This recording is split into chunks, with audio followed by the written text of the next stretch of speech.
திருச்சிற்றம்பலம். திருநாவுக்கரசு சுவாமிகள் அருளிய தேவாரம் 4ஆம் திருமுறை. பழந்தக்கராகும். நாடு சோழநாடு, காவேரி வடகரை. தலம் திருப்பழனம். பதிகம் 12, பாடல் 10. வஞ்சித்தேன்பலை கவர்ந்தான், வஞ்சித்தேன் வளை கவர்ந்தான், வாரானே யாயடினோ. வஞ்சித்தேன் வளை கவர்ந்தான், வாரானே யாயடினோ.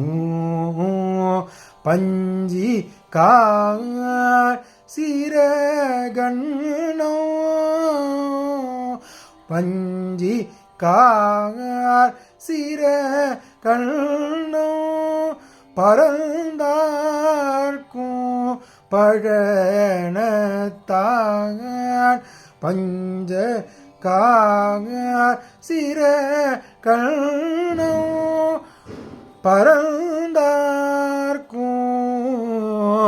பழனத்தான்,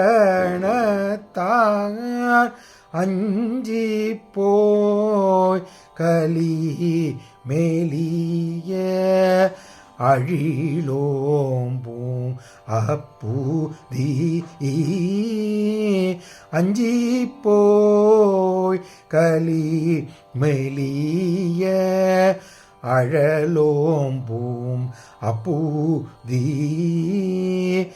குஞ்சி போம் வாய் நின்ற சேவடியாய் கொடியையே. குஞ்சி பூவாய் நின்ற சேவடியாய் கொடியாயே. திருச்சிற்றம்பலம்.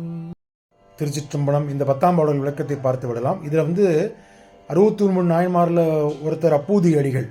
அவர் அப்பர் சுவாமிகள் மீது அளவற்ற அன்பு கொண்டவர். அந்த வரலாறு நம்ம அனைவருக்கும் தெரியும். திங்களூருங்கிற ஊரில் அப்பூதி அடிகள் வாழ்ந்து வந்தார்.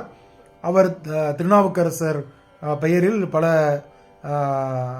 அன்னதான கூடங்கள், சத்திரங்கள் எல்லாம் நடத்தி வந்தார். அந்த அப்பூதி அடிகளின் பேரை இந்த பாடல், கடைசி பாடலில் மேற்கோள் காட்டுகிறார். என்ன சொல்கிறார் அப்படின்னா, தான் வளையல்களை கவர்ந்து என்னை வஞ்சித்து என்னை பிரிந்துவிட்டு தனது தலைவனை சிவபெருமான் செம்பஞ்சு போன்ற சிவந்த கால்களை உடைய, வெண்பஞ்சு போன்ற சிறகுகளை உடைய அன்னங்கள் கூட்டமாக ஆரவாரம் செய்யும் இடமாக இருக்கும்போது திருப்பழனம் இதில் இருக்கும் பெருமான் அப்படின்னு சொல்கிறார். அந்த அன்னம் ஆரவாரம் செய்யும் இடமாக திருப்பழனம் இருக்கிறதாம்.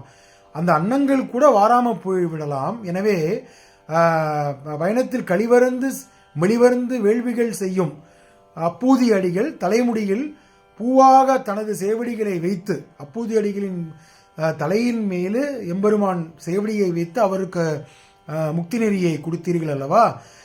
நான் 2 கோடுகள் வளைந்து காத்து கொண்டிருக்கிறேன். இவ்வாறு 2 கோடுகள் இணையாதிருந்தால் எனது தலையின் மேல் சிவபெருமான் என்னுடைய எப்போது கூடுவான் அப்படின்னு கேட்கிறார்.